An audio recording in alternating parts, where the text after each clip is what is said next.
Oh, hey, we're getting unwhelmed. All right. Good day. Good Friday. Happy Friday and welcome to Free Friday Unwhelminar. Yay! Today we are talking about strategic planning, and specifically we are talking about values. This is, as I have said before, my favorite topic, or one of the things that I say that about. I say that about a lot of them. But for reals, I love strategic planning. It's my jam, my lady jam. So I just want to review what we are doing. What the hell are we doing here? But in order to do that, I'll just need to look at my notes because I have to remember what I'm doing here as well. So you are in or viewing or listening to an Unwhelminar from Unwhelm Coaching. As a reminder, the word unwhelm means to raise someone up from something that has overwhelmed them. Unwhelm Coaching is business coaching by women for women. We are here to unwhelm the overwhelm of business and life by co-creating solutions that turn women's ideas into reality. We believe that you deserve more time, more money, and more joy. Whoop, whoop. And we work toward a world where all women have the emotional, financial, and technical support to realize their dreams. This morning, we'll start, as always, with some grounding. So if you are with us or watching, I will place on the screen a lovely place for your eyes to rest. This is a lovely set of sunflowers. I think it's growing from a single stalk just around the corner from my house. Sometimes when I go for a walk, I just stop and stare at it. So I invite you to stop and stare at it if that feels good, or if you're comfortable, to close your eyes or rest your gaze softly somewhere in your environment. When you're ready, we'll take a deep breath in through your nose and out, and in and out.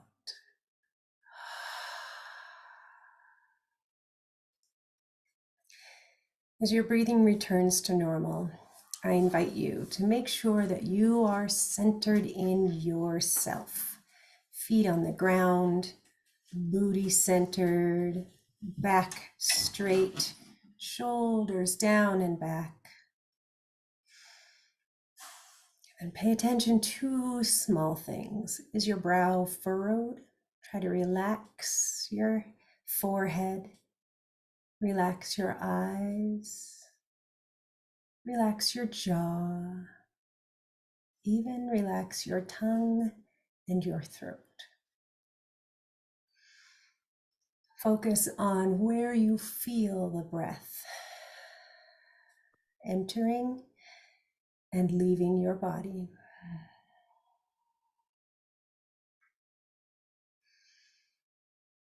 Know that everything that is troubling you or worrying you can just float away. And don't worry, we'll come back. But for now, this moment, you can simply let it float away.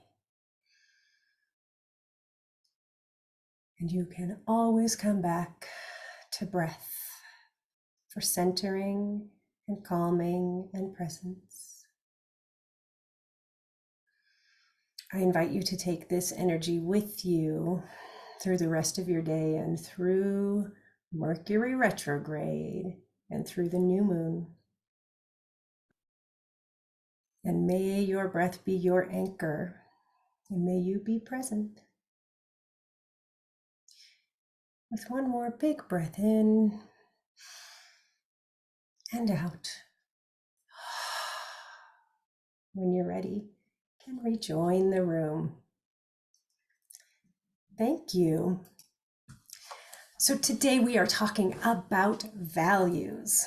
There are 4 general pieces of your strategic plan for any business. And I would say really for any person. You can certainly use strategic planning in your personal life as well. The 4 pieces are mission, vision, values, and goals. So we are talking today in a little bit deeper look at values. The reason is that I always start my strategic planning sessions with values because I believe that your values need to inform everything else you do. So I want to talk for a minute about the way that we have traditionally shaped values in corporate America and why sometimes it feels like a bunch of bullshit. I don't want this to be bullshit. I want this to be genuine for you because strategic planning is it's where you get to dream. It's where all of your heart and soul and the things that make you you, it's where all of those get a chance to really come into practice. It's how you define you and your business. So, we talked last week about the difference between a masculine business model and a feminine business model. And I'm going to do a tiny sociology lecture today because sociology is also my jam. And I get really excited about this stuff because I think that we have an opportunity to leverage this knowledge for change. And who's with me? Smash patriarchy, put women in charge. Oh, that's right, all of us. Sorry, guys. Not sorry. So I want to talk about a guy, believe it or not. Oh, sorry. Thanks for your patience. I want to talk about a guy by the name of Geir Hofstede. I'm sure that I'm saying it wrong, but feel free to just see if that just rolls off your tongue. Geir Hofstede. I don't know. He was a Dutch researcher, he did the research. Now he's not doing the research, whatever. His area of emphasis was organizational and national culture. So in terms of organizational culture, as a general rule, organizational or corporate culture will mirror that national culture. So I have a couple of examples. Hofstede has, I believe it's 6 areas of culture that he takes a look at to determine an organizational or national culture. So he views these particular traits, the ones that I'm going to be talking about, as feminine and masculine. And this is not to say that it is that a nation or an organization is feminine or masculine per se, but simply these are the characteristics and they align with a masculine or feminine presentation. So in the area of social norms, a masculine organization or nation will be ego-oriented. It will be have a high emphasis on material wealth and money, so things and money. It will embrace a philosophy of you live in order to work. Any of this sounding familiar? Ahem, corporate America, I'm looking at you. In the area of politics and economics, economic growth gets highest priority. And remember, last week we talked about late-stage aggressive capitalism feeds on 2 principles and requires 2 things only. That is perpetual growth and profit over every other value. Also in the area of politics and economics, all conflict is solved through force. So there is a reason that in corporate America, there's a thing we call the hostile takeover. In the area of religion, in a masculine arena, religion plays the most important role in a life, and only males hold leadership within the church. So priests or preachers, only men hold those positions. In family and school, there's an emphasis on the traditional nuclear, heterosexual, cisgender family structure. 1 man, 1 woman, mother, father, children. There is a strong emphasis on really indoctrinating children with societal norms around gender. So boys don't cry, and girls do cry. Girls don't fight, boys do. And failing in this society is fatal. It's considered disastrous. In a feminine culture in these areas, social norms are relationship oriented. A quality of life and people are valued over money and material things. And the philosophy of work in order to live is where we live. So some people are calling that quiet quitting or acting your wage, but that is the emphasis that I'm talking about here. In the area of politics and economics, environmental protection gets a much higher priority, and conflict is solved through negotiation. In the area of family and school, there's an emphasis on a flexible family structure. Everybody cries, nobody fights. And failing is where learning happens. It is simply a minor setback from which you can learn and grow. The area that I really want to emphasize today and talk about is the arena of work, obviously. In a masculine workplace, there's a large gender wage gap. There are few women in management, and there's a preference for higher pay. So a high salary and raises are what you're always after. In a feminine workplace culture, there's a much smaller gender wage gap. Notice I didn't say none, because after all, we're still in America. And there is more gender equity in management. Notice I didn't say total, because again, still in America. And there's a preference for fewer hours, so more time for personal relationships and personal life, and less time on making money. So I want to talk again. Last week I mentioned Jennifer Armbrust. I promised to stop saying last week and just tell you what I'm talking about. I talked about Jennifer Armbrust. She is the author of Proposals for the Feminine Economy and the founder of Feminist Business School. So I will at some point pop the link in chat for her book. Please go buy it. Please read it. Please use it. Build a business on it. But I do want to talk about those values that are emphasized in a masculine economy. So I'm going to share this information. Perfect. So we should be looking now at the masculine economy. The values that are emphasized in a masculine economy, again, scarcity consciousness, perpetual consumption. So there's that constant growth we talked about. The myth of meritocracy. So you only get a raise or you only get a new position if you deserve it. There's no basic rights. It is, oh, you work for everything, you have to deserve it. And ego is a huge value. Profit worship. I'm not going to read them all because you can go and look at them under Proposals for the Feminine Economy, and we will have this also on the website. And if you're listening to the podcast, you can definitely pop back to last week's where we read them all off, or you can take a look on the website, unwhelmcoaching.com. But I do want to emphasize here that in a masculine economy, these traits that are valued are very individualistic. So we talk about every man for himself. This is a very pull yourself up by your bootstraps sort of environment. There's no consideration for trauma-informed care. So it doesn't matter how you got here or what's happened. What matters is, are you getting ahead? And as a general rule, if you don't have bootstraps, it's probably your fault. You may have noticed a very Republican-esque sort of feel to these values and these principles. This is how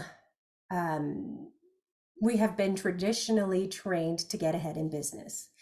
I was in a Masters of Business program, and I left the program because I realized that I was probably going to either get kicked out or arrested, but also I realized that I was going to spend a lot of time arguing with my professors, that all of these things are negotiable and they are not in concrete, but this is how we are taught to get ahead in business.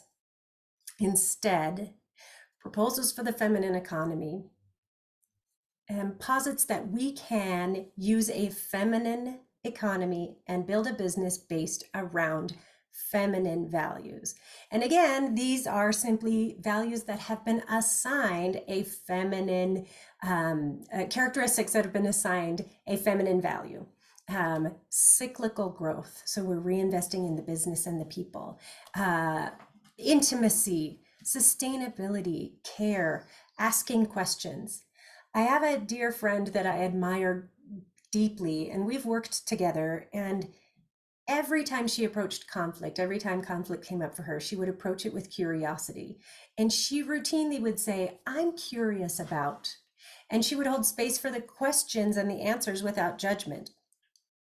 I mean, that's amazing. Instead of saying, that bitch did X, or I can't believe I have to do that, she would say, I'm curious about X, or I wonder what's happening for her that is making this show up for us, right?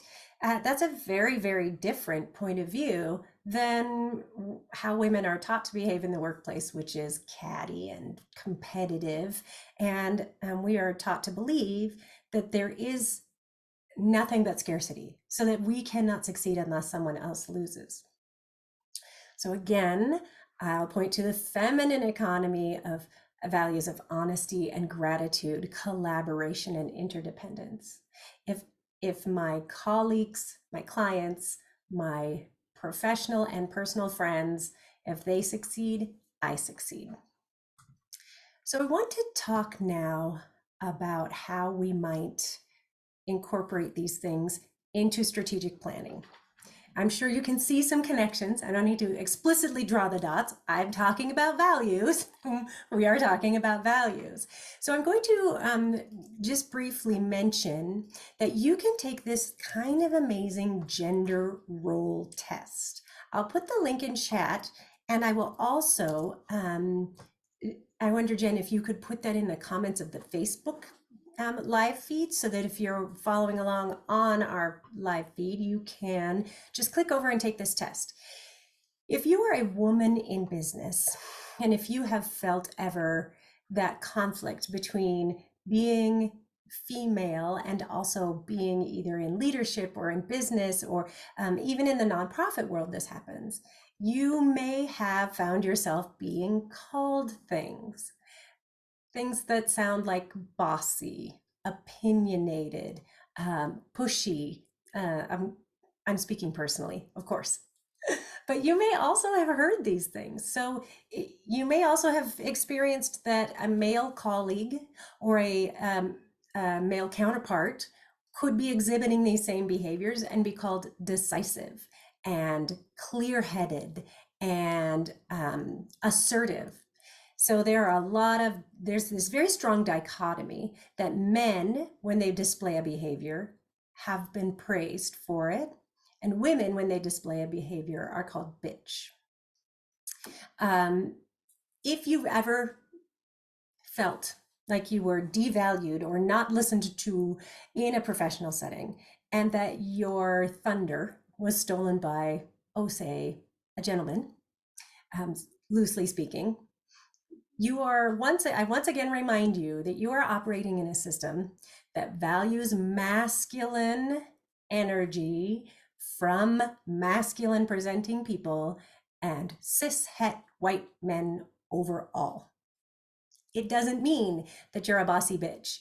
You could be a bossy bitch, that's okay. But it doesn't mean that because you have been punished for that in a professional or business setting, it doesn't mean that you're doing it wrong, or that you should be softer, or that you can't get ahead. What it means is that you're in a system that does not reward that behavior or those characteristics from a woman. My position and my proposal to you, my friends, is this. I have a question. The question is, what if we get to redefine what we value?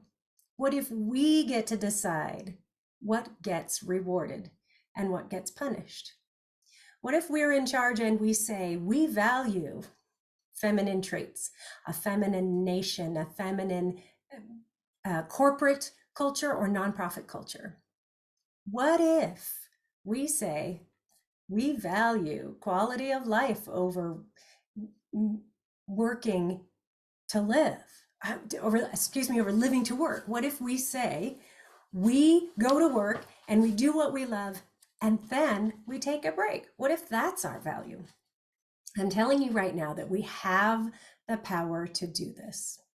My belief is that the way we get there is that we center our businesses around those values that change things.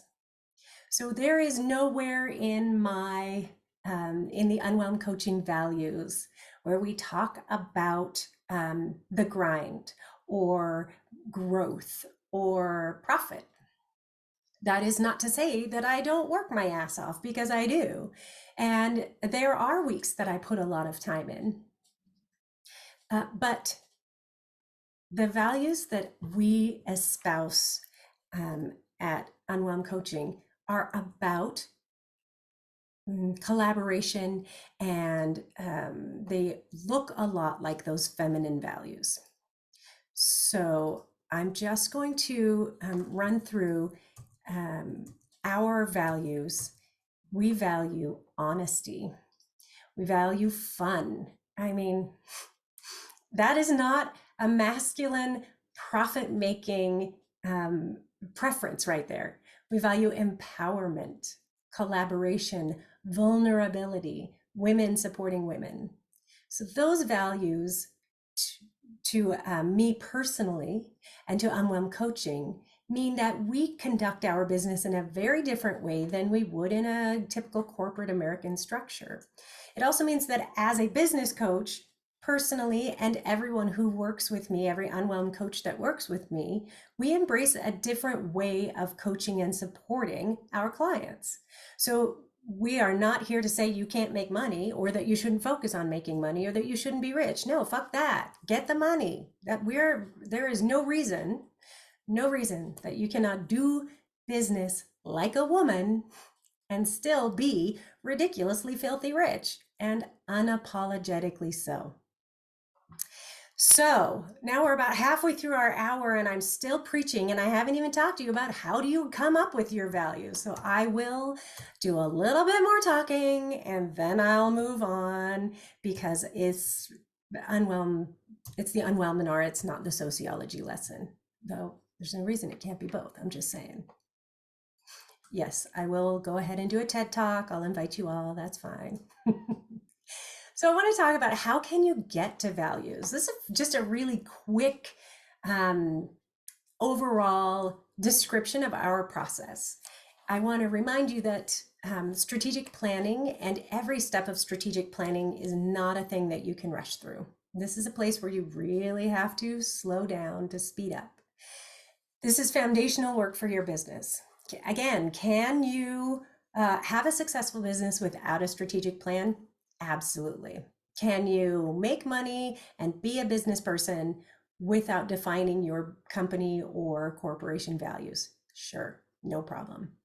And if you want to change the way that you do business, if you want to lead from the heart, if you want to emphasize those values that promote community and well-being over making money and the grind, then this is where we start. So I have a friend who says that I should absolutely own stock in Postits. I think that's 3M. And I think she's number one, correct. Number two, I believe I may have spent enough money on Postits in my lifetime to have garnered a 51% share. So we'll just pretend that I own Postits. This is not a commercial for Postits. But if Postits is watching this and wants, to throw some influencer dollars my way, I'll take them. I love Postits. So I advise, when you're working on values, that you start with Postits. Number one, it's fun. Number two, it's just so satisfying. Get some colors. It is not necessary. You can do this with just pieces of paper, or you can do this on the computer. But I'm telling you, it's a lot of fun to do Postits. So it's just that Postits are my love language. If you have a large workspace, like a big table or just your clear desk, or you can even do this on the floor unless my dog is in the house, in which case it's not a great idea because your values will end up in the other room or outside. But I want you to start by thinking back on um, on those things that would make you happy. You can, by the way, also spend some time thinking about the places where you've worked in the past and what you did not or did like about them. So if you had a job that made you kind of miserable or that you just hated and that maybe you felt stuck in, rather than thinking about those stated values, because again, remember, Enron, sorry, I keep saying that. I told you I wouldn't talk about last week. In case you're just joining us, Enron, at the time of its collapse, had its values painted on its boardroom wall. And I don't remember exactly what they are, but I know honesty and integrity were in there. I mean, do we think honesty and integrity when we think Enron? I'm pretty sure. I'm pretty sure no.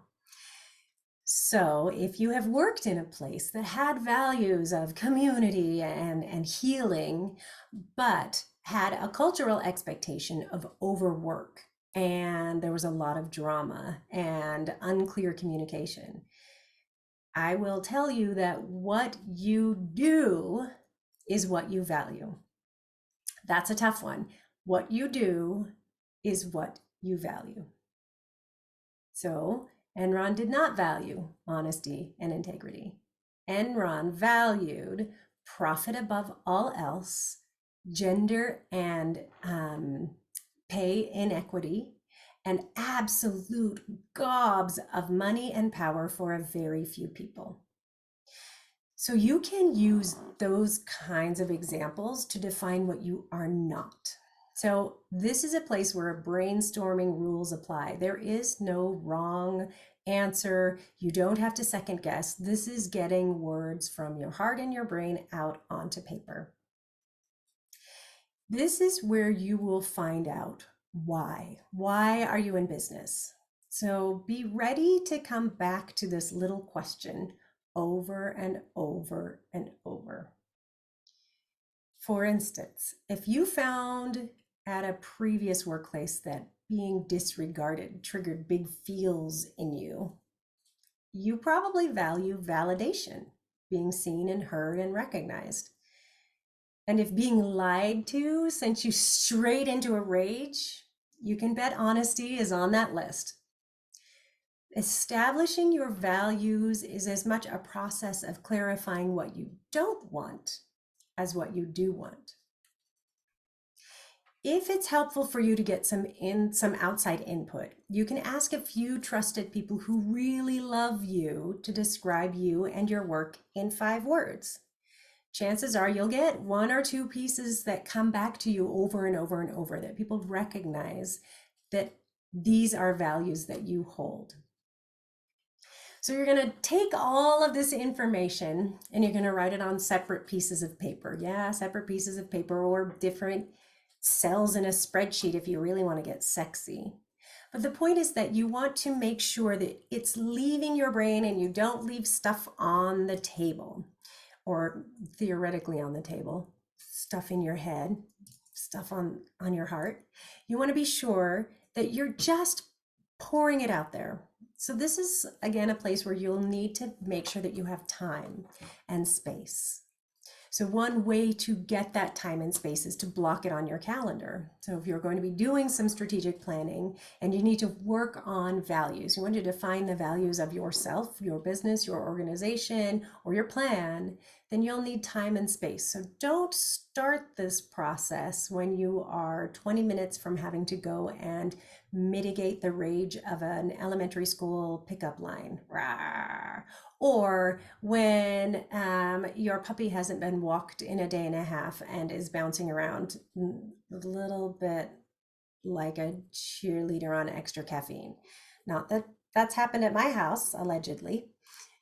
You want to make sure that you have the physical space as well. So if you're dealing with space challenges and this is a problem, then simply use smaller pieces of paper if that's helpful. But definitely make some space and make sure that your environment is relatively free of clutter if clutter is a trigger for you. So for my ADHD brain, if I tried to do this in a messy desk or with stuff kind of hanging out, I would not be able to focus.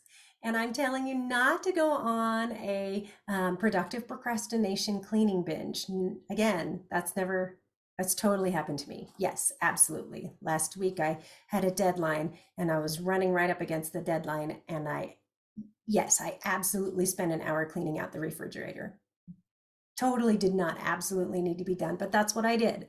So I'm giving you this as a cautionary tale because if it is something that is that's important to you, just clear this space. So don't worry about the other stuff. And if it's helpful, just move stuff out of this space for a minute and then bring it back. Just make sure that you make a very deliberate, physical, energetic, metaphorical space around this process. Before you start, you also want to try to be grounded and centered. And if that sounds woo-woo and soft, guess what? It's a feminine characteristic. At Unwhelmed Coaching, we really value being centered and present and grounded. And so we start almost every meeting with breath and with a grounding exercise. And we call on different energies to really make sure that we are present and we are paying attention to the things that are important to us. You can use a guided meditation, find them on YouTube or an app, or call me up. Just kidding. I mean, you can call me up, but definitely either do some meditation yourself or find some outside help to get you centered and grounded and to let everything that's really cluttering your space internally, to give it another avenue, to let it go for now. Ritual helps me. So when I'm beginning to do this kind of process, I will gather all of my Post-its and my pretty pens and great big Post-it poster paper and scented Mr. Sketch markers. Yeah, except I just, again, with the cautionary tale, the latest Mr. Sketch has a nacho cheese flavor smell. That's like a hard no from us. We tried it and it was incredibly disappointing, offensive. Okay, thanks. That's not a commercial for Mr. Sketch. Though again, we love Mr. Sketch, so if you're listening. Anyway, I gather all of my favorite things because I am so tactile. I like to move around when I'm doing these kinds of exercises, and I like the feel of pen on paper, and mostly I like the way they smell. I will light a candle, some incense, or some essential oils. I like to have my senses engaged. So I see that my environment is tidy and orderly. I smell good smells. I just don't take the cap off that goddamn nacho cheese pen. But I do include things like lavender that are calming or lemon for energy, whatever it takes. Denise Duffield Thomas, who's just one of my favorite money gurus, she says, it doesn't matter what you believe, throw everything at it. So if you're building the foundation of your business, you kind of want this to be important. So do whatever it takes. Put on the music that you like. Have a little dance party first. I don't know, whatever you need. Ritual and setting the stage is really important. So then you take all of your fantastic Post-its or your sexy spreadsheet shells or scraps of paper, whatever you've got, and you take the time to think about what makes you tick. Think about what pisses you off, and then imagine that that's the opposite of how you want to run your business or run your life or your organization. If you are using outside help, if you're getting outside input, get that information from people before you start the process. So don't sit down with your supplies all laid out and then send a text to your friends and say, what do you think about me? Because you're going to need a minute and you want to be able to incorporate that input. So send your emails or requests or phone calls or whatever. Who makes phone calls? Send those requests out and give them time to respond. It can be helpful to set the stage for people rather than just saying, "What do you think about me?" Though feel free to do that. I feel like if I just ask that kind of question, it could be loaded. I might need to prepare for those for those answers because I value honesty and my friends will be honest. So it can be helpful to provide some context and guidance for this request. So you can send a text or an email that says, "I'm working on strategic planning and I am defining my values, vision, mission, and setting goals. I would like your input. I value your input. I really appreciate what you think." Just rather than flat out asking them to send you 5 values. Pretty sure if I just sent that without context, I would get things back like tacos and puppies. That is not to say I don't value tacos and puppies. I value them deeply, but they are not part of my business plan. Again, tacos and puppies can be in your business plan. This is all very, very personal. I'm just saying, if you want to be defining your business or your organizational or personal goals, you'll need to provide context for external input that way.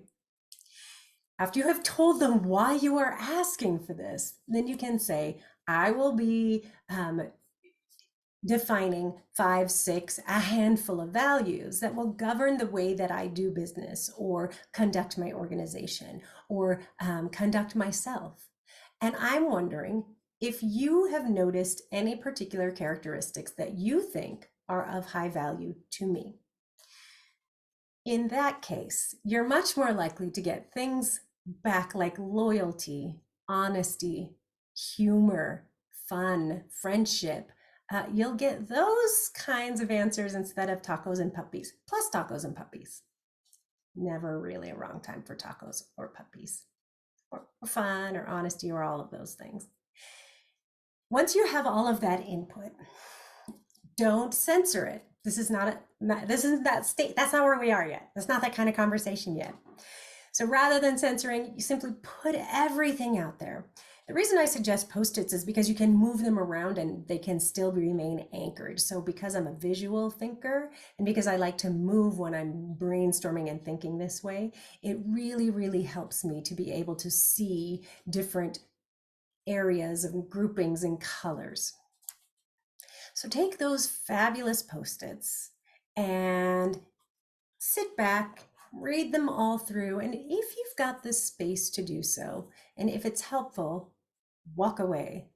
That's a tough one because once you kind of get into it, it could be pretty exciting, and that's okay. If you're in it, if you're in the groove, just stay there. But it can also be really helpful to give yourself several places to walk away, even if it's just for a minute. Move your body, take some more breaths, make sure that you're fed, go use the bathroom if you need to, whatever it is, just take a quick break. You can come back to the work with those same rituals or just jump back in or take a dance break. Take all of those fantastic words and start sorting them into categories. Again, this is not the time to censor yourself or limit yourself to single word descriptions that you think are going to look good on a website or a poster or thanks Enron on a boardroom wall. But you're going to sort them by looking for patterns and similarities. Your eventual goal is 5 or 6 categories at the most. If you've only got 2 or 3, I'd say work a little bit more to separate them. But if you've got 10, you need to narrow it down a little bit. Your values can be generic and apply to everybody. I mean, one of our values at Unwhelm Coaching is honesty. It's can be overused. I don't believe, unless it's something like the creators of Cards Against Humanity. I don't think they value dishonesty.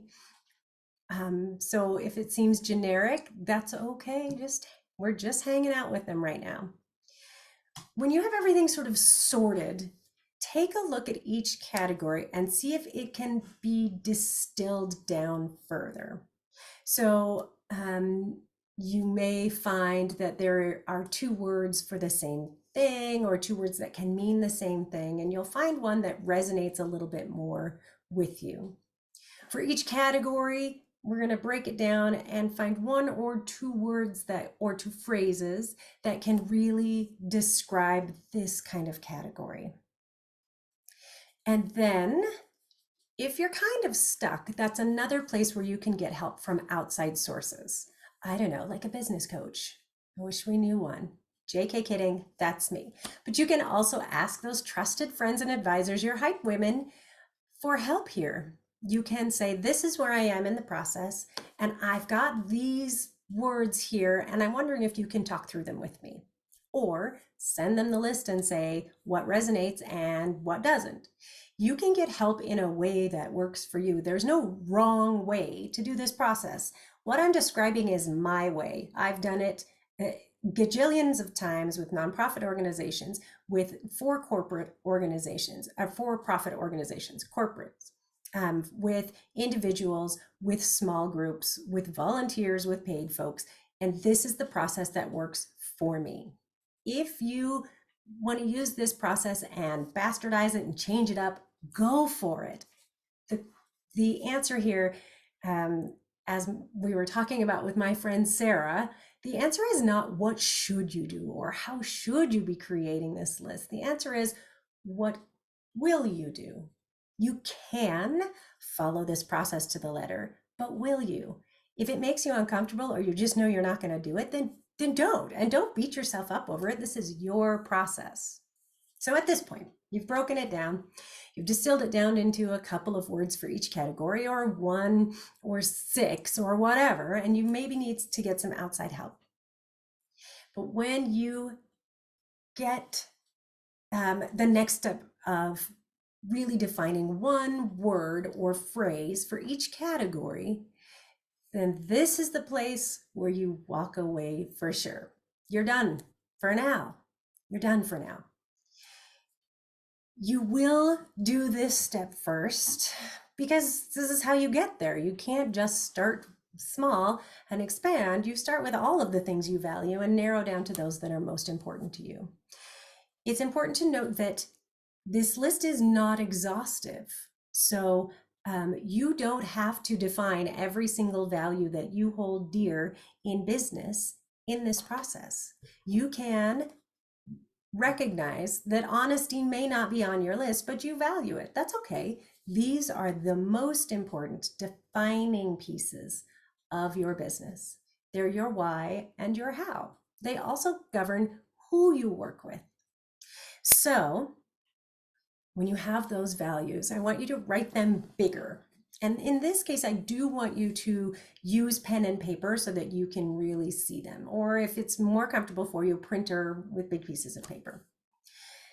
You want to be able to see them and reread them. So you can put them on your bathroom mirror where you might be getting ready in the morning. You can tuck them on your kitchen counter or tape them up on your cabinets or at your desk, wherever you happen to be, or all of those places.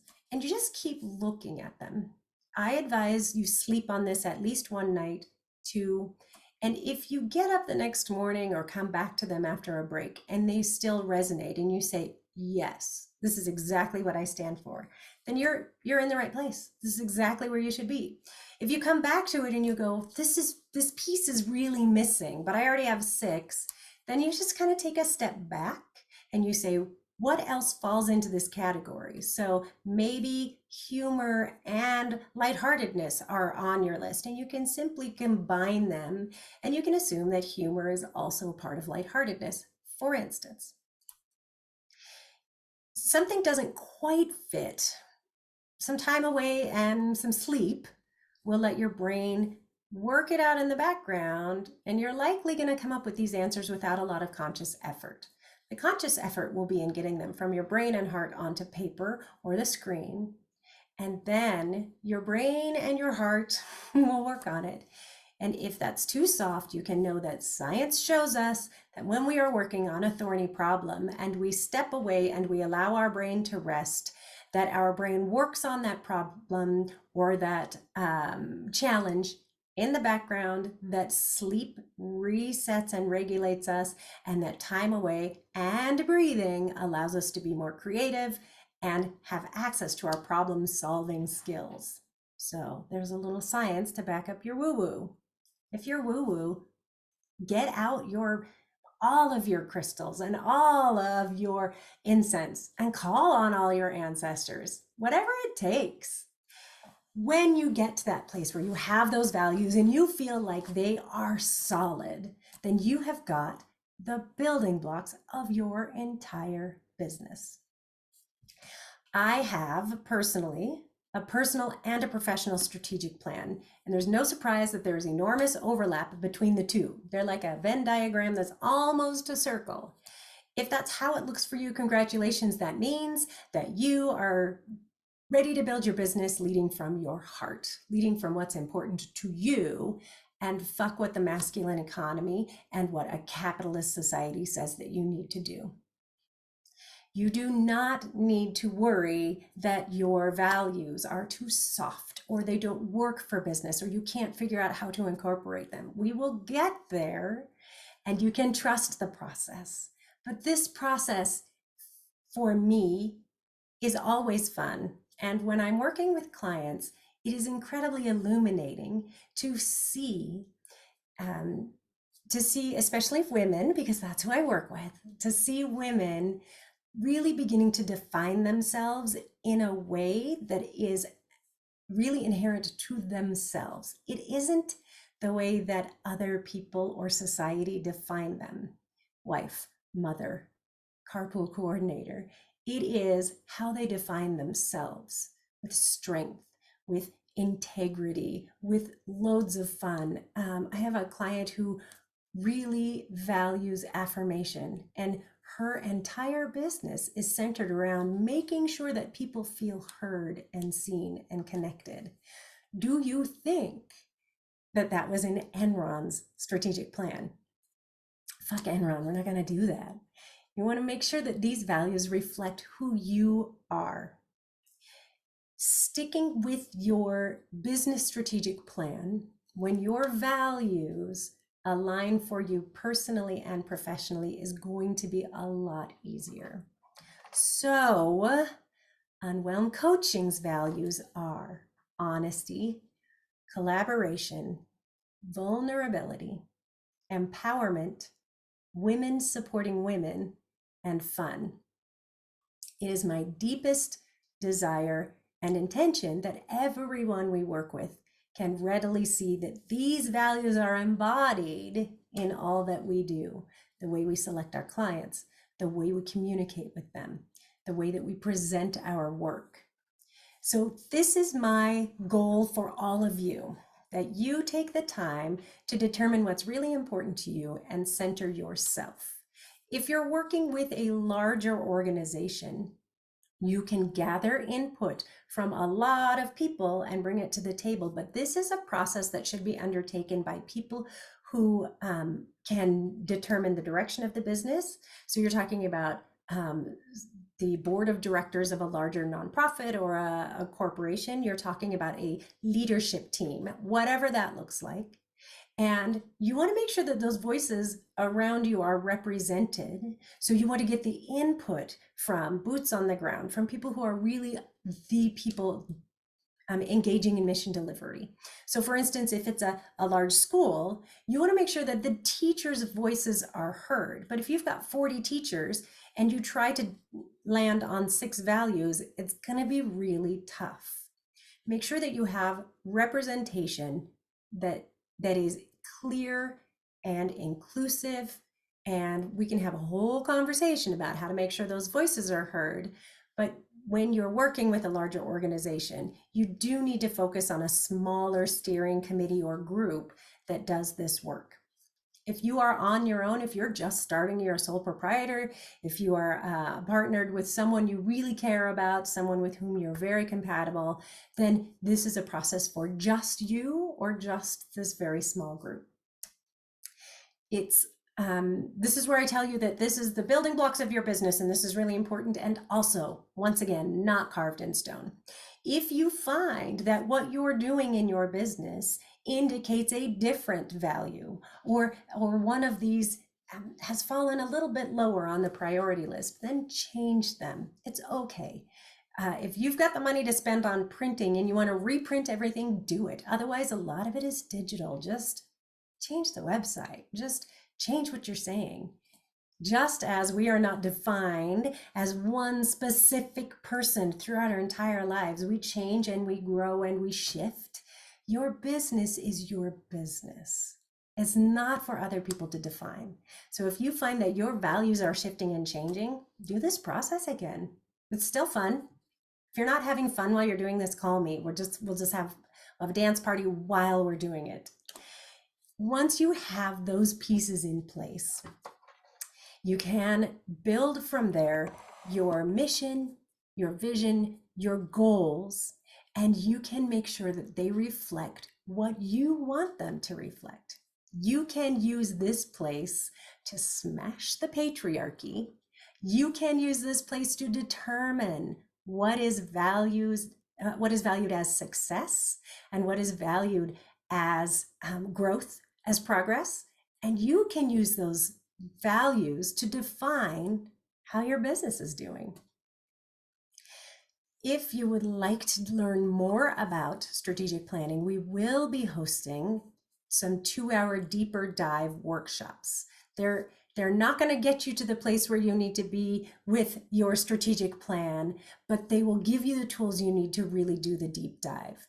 Well, next week is such a big week for Unwhelmed Coaching. We will be making so many fun announcements over the next 3 weeks, but next week we have big news, and now I'm just going to leave it there and tease you. So we will be announcing the courses next week. That schedule will be coming out, but there's more exciting stuff. Tease, mystery, intrigue. Not going to tell you. So excited. Can't wait. Not that good at keeping my own secrets. I can keep other people's secrets, but I'm kind of dying to tell you mine. Yee! Next week's going to be fun. So we'll have the announcements next week, of course, but next week we are going to be talking about mission statements. OMG, I love mission statements. This is where I say, that's my favorite part of strategic planning. It's all my favorite part. Mission statements are the heart of why and how and what we do. Oh, I'm so excited.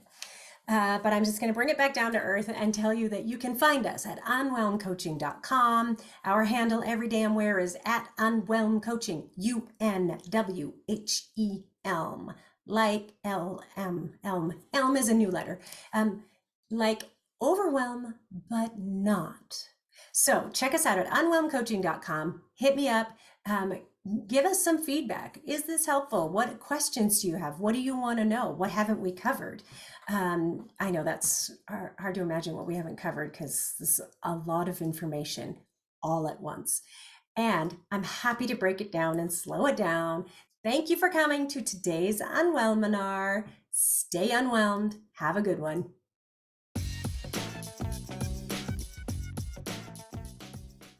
Oh, hey, we're getting unwhelmed. And as always, you can catch all of our recordings on our website at unwhelmcoaching.com.